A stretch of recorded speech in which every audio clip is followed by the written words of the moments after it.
আমি তো বলবো ভাই যে 100% লোকের মধ্যে 99% লোকই এই অপশনটির মানে জানেন না। আপনি যদি একজন অ্যান্ড্রয়েড ইউজার হয়ে থাকেন তাহলে আপনি নিশ্চয়ই দেখেছেন আপনার ফোনে যখন নোটিফিকেশন বারটি আপনি টানেন ঠিক সেই সময় এই আইকনটি দেখা যায়, যেটি রাউন্ডের মধ্যে মাইনাস কিংবা চাঁদের মতো আইকন। কোন ফোনে এরকম রাউন্ডের ভিতরে মাইনাস চিহ্ন থাকে, কোন ফোনে এইরকম চাঁদের মতো আইকন থাকে। এই দুটো আইকনের কাজ কিন্তু একই। তো এই যে আইকনের অপশনটি আমরা দেখি, এই অপশনটি কোন কাজে লাগে সেটি কিন্তু আপনি জানেন না। আমি তো বলবো ভাই যে 100% লোকের মধ্যে 99% লোকই এই অপশনটির মানে জানেন না, যে আসলে এই অপশনটির সাহায্য হয়টা কি। এটা একটা সুন্দর প্রশ্ন, আপনার আসলে খুব টেকনিক্যাল প্রশ্ন। এই অপশনটি দিয়ে কি কাজ হয় সেটি জানতে যদি আপনি খুবই ইচ্ছুক থাকেন তাহলে কিন্তু এই ভিডিওটিকে শেষ পর্যন্ত দেখতে হবে।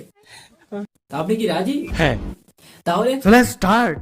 আপনার ফোনের নোটিফিকেশন বারটি ঠিক এইভাবে টানুন, তাহলেই এই চাঁদের মতো আইকন বা মাইনাস আইকনের অপশনটি দেখতে পান।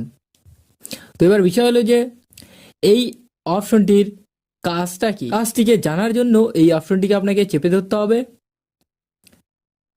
তাহলে আপনার সামনে এরকম একটা ইন্টারফেস ওপেন হয়ে যাবে। এইবার একটু নিচের দিকে আসলে দেখা যাবে এখানে লেখা রয়েছে ডু নট ডিস্টার্ব। এই অপশনটিকে এনেবেল করে দিতে হবে। এরপর এই শিডিউলড টার্ন অন টাইম এই অপশনটিকেও এনেবেল করে দিতে হবে। তাহলে আপনি এখানে পরপর 3টে অপশন পেয়ে যাচ্ছেন, স্টার্ট, এন্ড অ্যান্ড রিপিট। তো সবার ফার্স্ট স্টার্ট অপশনটিতে ক্লিক করতে হবে। এরপর আপনি যেই টাইমটিকে সিলেক্ট করতে চাইছেন সেই টাইমটিকে এইভাবে সিলেক্ট করে নিন। এবার AM না PM সেটিও কিন্তু সিলেক্ট করে নেবেন। এরপর ওকেতে ক্লিক করে দেবেন।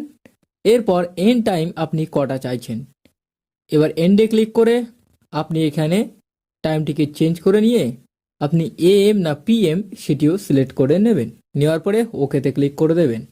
তাহলে সেট আপ কমপ্লিট হয়ে গেল। এইবার এই যে স্টার্ট টাইম হচ্ছে 1টা AM এবং এন্ড টাইম হচ্ছে 8টা PM আমি যে সিলেক্ট করলাম, এই টাইমের মধ্যে যদি কেউ আপনাকে ফোন করে তাহলে আপনার ফোনটি কিন্তু আপনাকে ডিস্টার্ব করবে না, মানে আপনার ফোনটি বেজে উঠবে না বা আপনাকে ডিস্টার্ব করবে না, যার ফলে আপনি বুঝতে পারবেন না যে আপনাকে কে ফোন করেছে। কিন্তু আপনি পরে গিয়ে সেই কলটিকে দেখতে পারেন যে যারা যারা কল করেছে। তো ঠিক এইভাবে কিন্তু আপনি যখন পাবজি খেলছেন বা ফ্রি ফায়ার খেলছেন কিংবা আপনার অফিস টাইমটা আপনি চাইছেন যে কেউ আপনাকে বিরক্ত না করে, তখন কিন্তু আপনি এই অপশনটিকে কাজে লাগাতে পারেন। এইবার কথা হচ্ছে যে রিপিট অপশনটি, এটি হচ্ছে যে এই টাইমটি যে আমি সেট করলাম এই টাইমটি কি প্রত্যেক দিনই এইভাবে রিপিট হবে? প্রত্যেক দিনই যদি চান এই টাইমের মধ্যে আপনার ফোনটি আপনাকে ডিস্টার্ব না করে তাহলে ওকেতে ক্লিক করে দেবেন। তো এইবার সবকিছু সেট আপ কমপ্লিট করার পরে আপনি যদি নোটিফিকেশন বারটি এখন এইভাবে টানেন তাহলে দেখতে পাচ্ছেন DND মোডটি ব্লু কালার হয়ে গেছে, মানে এই অপশনটি এনেবেল হয়ে গেছে। তো এই ছিল এই অপশনটির কাজ। কেমন লাগলো গাইস? আপনি যদি ভিডিওটি না দেখতেন তাহলে কি আপনি জানতেন? ভিডিওটি ভালো লাগলে অবশ্যই লাইক তো বানতে হয় বস, আর চ্যানেলে নতুন হলে সাবস্ক্রাইব অবশ্যই করবেন। তাহলে গাইস আজকে এই পর্যন্তই, আবার দেখা হচ্ছে পরবর্তী নতুন ভিডিওতে।